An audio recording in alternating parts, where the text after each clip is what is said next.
Hi, this is Hannah. Thanks for joining us for another Craft Along with Me session. This week's challenge is use stuff that's never been touched. I'm sure we all have some of that in our stash. So grab your supplies and let's get started. Okay, hi ladies. Welcome back for another one of our Craft with Me sessions. And I am so sorry, you guys. It seemed like the week went really quickly, and so I wasn't set up to do my presentation this week. So I appreciate your patience in letting me be a day late on doing this. And I had some questions. So someone's asking why we're not live streaming this, so that then if I put them on YouTube and people can see the questions and we can do the dialogue instead of me having to do this and crop it and cut the video and all of that. But the reason is because I'm not really ready to live stream anything, and that's why I'm crafting with just a small group of friends, because I am trying to perfect my presentation skills. So this is just their little friendly crafting session, like we said when we started, and I'm not really ready to turn it into a streaming thing, but maybe that's something that we can think about. Okay, so for this week, we were supposed to use something we have never used before. And this is a paper tray, and I was glad that I left the card in the package. This is a paper tray stamp set called Modern Basics. And this set, I think, this is 2023. And I think that I ordered this set from Papertrey back in, it may have been 2005 or it could have been 2008. It's been a minute. And this set is so old that you had where these little labels and you put them on the stamps yourself. And I think when I got it, I was like, this is a lot of trouble and I'm not sure I want to do that. I'll do this at another time. And so I put it aside and I never used it. Alrighty. So for those of you who are going to craft along with me, let's go over the tools and supplies that you're going to need. So the shape that I'm using is this sort of modern geometric shape. So you will need whatever stamp you're going to use. So if you have something similar to this, you can use that. You're going to need your acrylic stamp block, and also you'll need a block. We're going to do some faux watercolor, and you don't have to do this. You could just color your images in, but I wanted to use the faux watercolor because I wanted that look that you get when you use the dye inks with water. You're going to need a hairdryer or your heat tool. Either will work, but if you have a stamp press, you'll also need that. Okay, you'll need embossing folders, whatever design you want to use. I use We Are Memory Keepers Next Level folders. These were the folders that gave you the best impression, I guess. Before they came out with the 3D, these were like folders for getting a really crisp, pretty embossing, and you can see the impression here is great. Whatever, I'm going to sit this here for right now. Whatever die set you're using, I use Memory Box Dancing Tulips. I also use the Maker's Mark. This is the Spellbinders die. It's like a die of the month program. This was October 2016, but I used one of the little branches from here. I also use the circle dies, and this is just the standard circle die. We're going to do watercoloring, so you're going to need a heavy, smooth cardstock that can accept a lot of water. If you don't have a heavy cardstock, you might need some hot press watercolor paper. I use craft foam to create dimension behind this layer, and I also cut a ring out of craft foam to go behind this frame. Okay, because we're supposed to use things that haven't been touched. This stamp had never been touched. The style stamp had never been touched. The die to create this little branch had never been touched.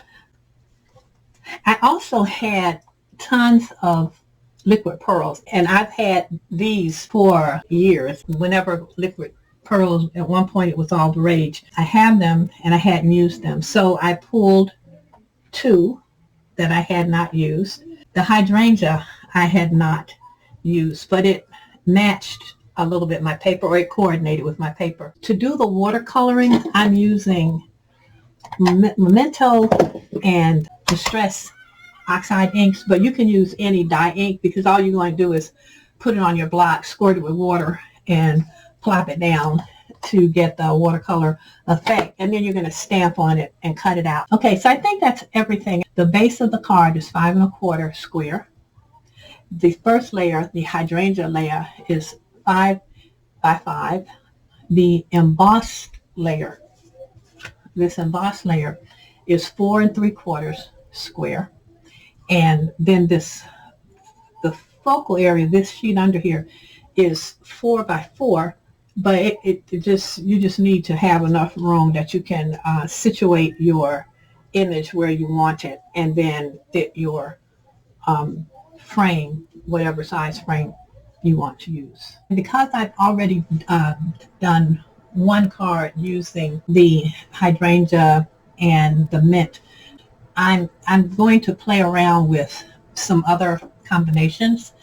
And so what I'm going to do is I'm going to take some peacock feathers and just sort of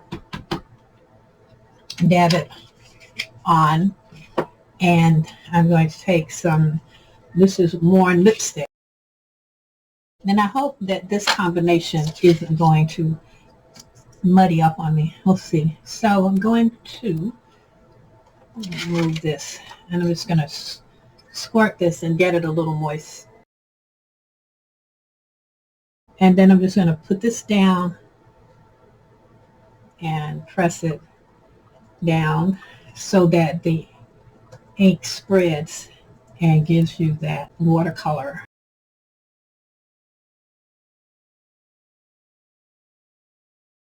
Well, it's not muddy at all. I mean, I'm not sure how Broken China is going to play with these colors, so I'm going to put it down here on the end by itself. But I'm hoping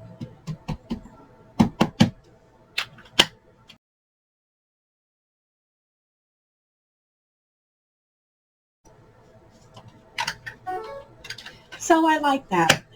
I like that color. So now I'm just going to take my heat gun and dry. So looking at this, I think that I want to put some white splatter on here. So I'm get my Posca pen, and I'm going to do that. I want to show you, these are like little cutout sheets. They're leftovers from when I do my paper cutting. And I always hold on to these because then I can test my ink colors to see how well they work together. So just a little suggestion there of what you can do with those. And then they also make great sentiment strips. So anyway, I'm going to take my splatter box and put it in here. And I'm going to take my white Posca pen. Oh, where's my fan? I don't know if my fan brush is wet. I had my water out, but I didn't put my fan brush in it. So stick that in the water and let it get a little wet. So if you want to make splatter, and normally when I come in the studio in the morning, so I have this, it's like a palette and a water dish. Then you can, this is your palette, and then this water, and you have rests on here for your brushes. And so I usually have water, I'll put water in there first thing in the morning and put my brushes in so that I'll have a wet brush whenever I need one. So I'm just going to touch the Posca very lightly to the mat. And then I'm going to take my wet brush and just pick up the paint and then tap. Now, then that's giving me a really nice splatter pattern there. Cool. think I want a little bit more on the pink.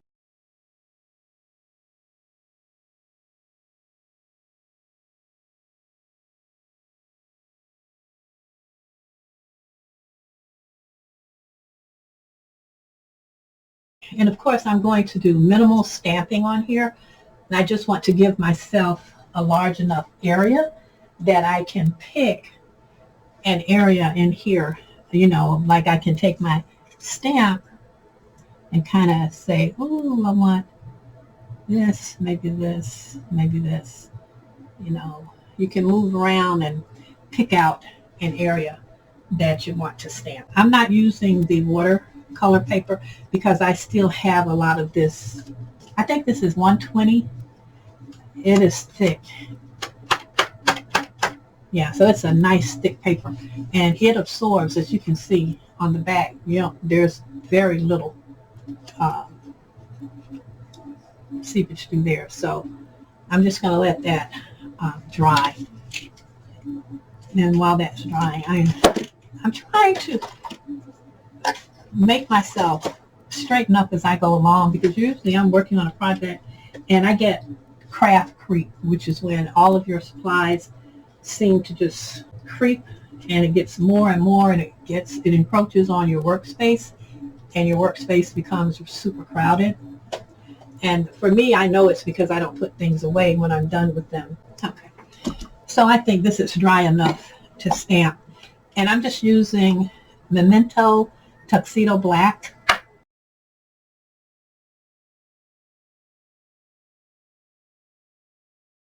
And I only need to stamp it once to get the, and I'm going to save this because I have an idea for using these little geometric shapes on another project.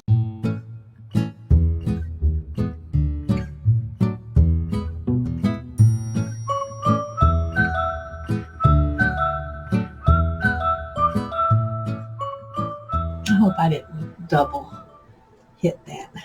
Nope. Well, I did, but it's outside. So that's cool. I'll be able to cut that away. I am going to trim these. Now, if you want to, if you're using this shape or a similar shape, if you want to, you can always create more of these, especially if your shape that you're using is a die cut. Then you can put like 2 or 3 pieces of paper on your die cutting machine, and you can do multiples, and then you can dimension yours. I didn't want to do that. So again, I decided that I'm going to make another change.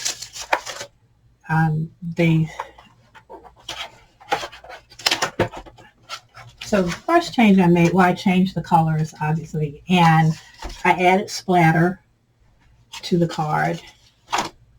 And I think I'm going to use a different embossing folder than the one that I used before.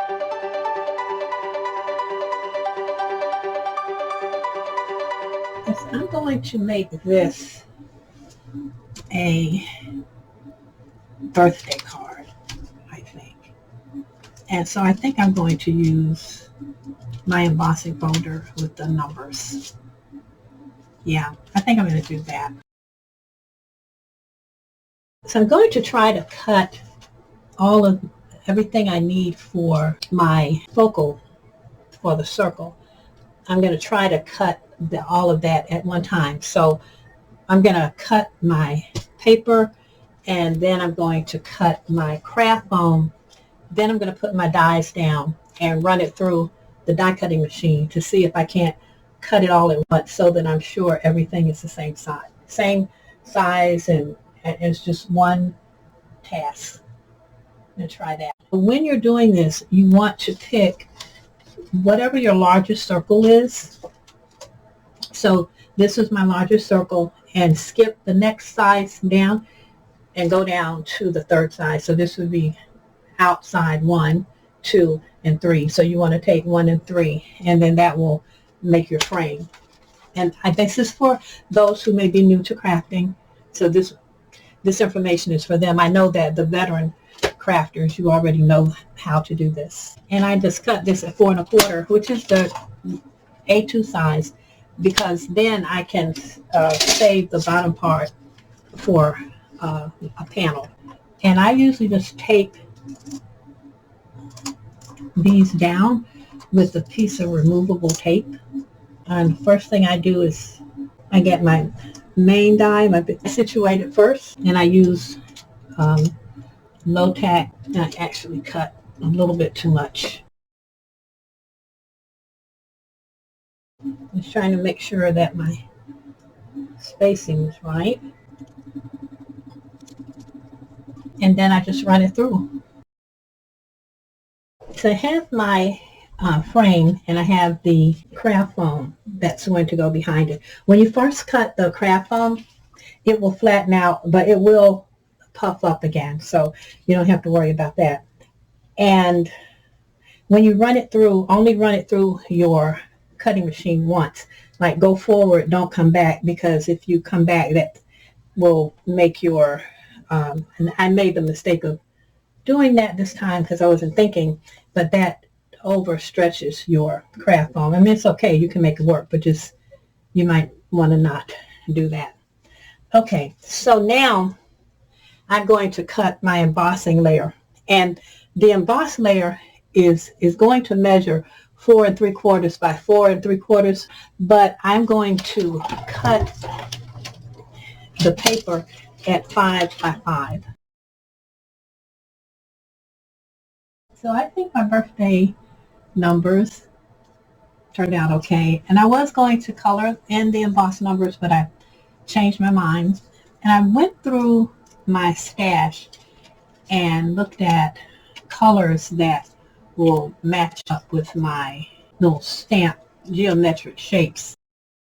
So that matches, that works with those colors. They're going to be, there'll be another layer between these and that background. And of course, the number panel, the embossed panel, is going to get cut down, because right now it's at 5 by 5 square, but I'm going to cut it down to 4 3/4. So it will be, and I may make it even smaller than that. I may give this sort of pink layer a little more visibility. Once I decide what I'm going to do with the image now, because now that I've decided to make this a birthday card, and if you're following along, I'm sure you decided, on your sentiments and things. So my changing shouldn't impact what you're creating, because I'm sticking with the basic design, which is the embossed panel layer, your first just plain card layer, and then your geometric shapes and your frame. You don't have to use the frame, and I'm looking at this, and depending on what I do with this, I may or may not use the frame. It just really depends. And so I'm thinking that I want to have the flowers. I think I want to go with the flowers, but I want to figure out a way to put the happy birthday on the flowers, or how to get that sentiment on there. So, but we've got these layers done, and that's the key.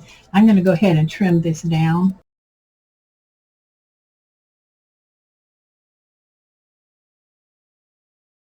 And so now I have my square, and I like my corners rounded, and I think on this one I'm going to round both layers. See, I'm wondering if I want to make the outer ones like 1/8 of an inch. I'm going to leave that decision off until I have my focal done. But right now I'm looking at this frame, and I like the frame. And the last time I started out by just figuring out how I wanted to position my geometrics and how I wanted to position my flowers. And so I think I'm going to go with basically the same shape, but instead of having this one here, which is how I had it in the first one, I think I'm going to put this, have this down at the bottom like this, and just do one plant, or maybe do both of them. I'll play around with them and we'll see. I found a sentiment that I want to use. I'm still going to stamp happy birthday on the inside of the card, but I saw this, well, these two words were on a sentiment sheet, and I just had this idea pop into my head. But I just really like this BU, and I think it's going to work perfectly.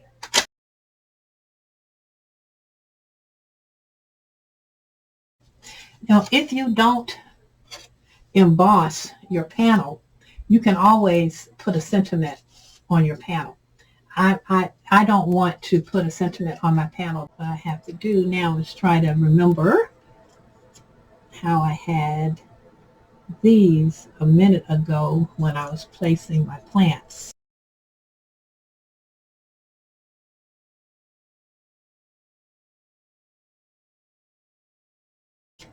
And so my idea is that I'm going to leave one of these white, and I'm going to use my liquid pearls to, or I might even just, rather than using liquid pearls, use my distress inks to color these other plants and just leave one plant, this one in the middle, just leave it white. Or I may leave these guys white and make her pink. I think that's what I'm going to do. And I'm going to attach these to my embossed layer.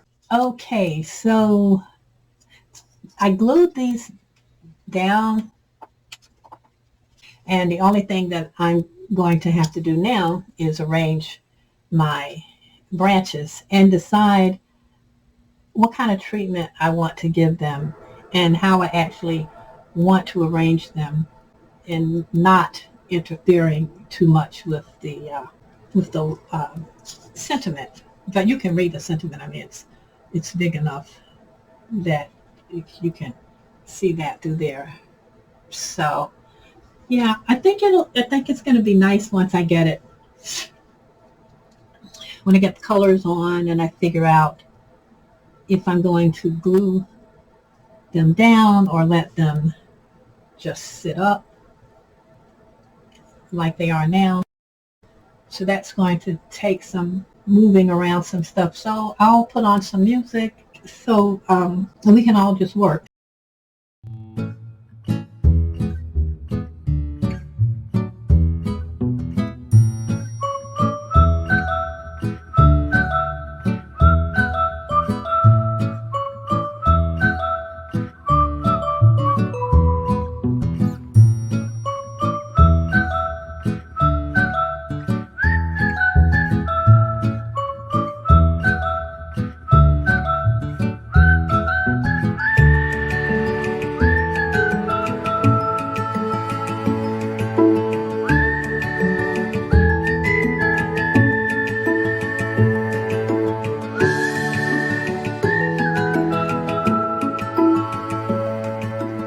Okay, so I think that I've got my focal. Obviously, I can't, die cut this. The bottom part, I know I can cut safely. Because my liquid pearls is not quite dry yet.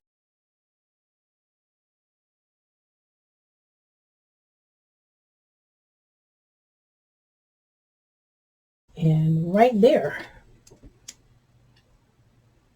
is perfect. Maybe up just a little bit and over this way, up and over. I think that's what I'm looking for. So I'm going to let this dry So I'm trying to decide what happy birthday. I think that one, because this one is too, yeah, it's so small. So this one is bold. So I am going to, this is another thing I've never used. So this whole card, well, I used them on the other card for this, but this I've never used before. But all of this is made with things that I've never used before. Okay. And my trusty Bira stamping platform. I love this thing. I have the new one too. And they still have some of this version in stock. So I'm thinking about getting another of this version, and then I'll have two of these and one of the other one, so that if anything happens. When I bought my Big Shot, I bought two.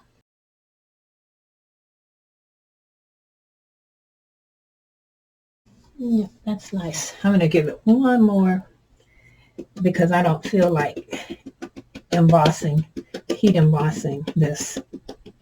All right, that looks good. So it looks like we're about ready to assemble this card. Okay, so I've got my sentiment stamped on the inside. So now I really am ready to make sure I clean that off. I really am ready to put this, to assemble this. Now I normally would do my dimensioning behind this layer. But I think since I'm not using a frame on this, that I'm going to put the dimensioning behind the focal, or the topper, as I think they call it in England. So I'm going to put my craft foam behind that, and that will still give it a nice dimension. And this card I like because it has a lot of texture, and it has a lot of interesting things for the eyes to look at, and pops of color. So I like the way this turned out. I like my little flowers and how they finally came together. And it was fun using this liquid pearls that I haven't used in a while. I've forgotten just how much fun it is. Okay, so I'm going to get this assembled, and we can be all done.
So if you're looking for a great way to seal your glue bottles when you have the needle point, I use these little, and these are stainless steel. They're not like the regular stick pins that you get, these with the little heads on them that tend to rust. And then, you know, they're all rusty when you take them out. These are rust resistant, they call them, but I've not had a problem. And actually these, my daughter-in-law saves them when she takes them out of my son's shirts. So this was the card. This was our inspiration card. And then this is the card that I just made. And all the elements are pretty much the same, except just different ways of expressing this type of design. So you can, take one stamp. This is the stamp that I started with. And you can take this stamp, you can give it different treatments, create a window, put a frame on the window, not put a frame on the window, and how you deal with what you put inside your window. Just go wild. Be you. Do it however you want to do it. Thank you so much for stopping by. Again, in the description area down below, if you hit see more, I will list all of the products that I used. And if you have any questions about anything on the project, you can just drop your question in the comment area and I will get right back to you. Thanks. See you next time.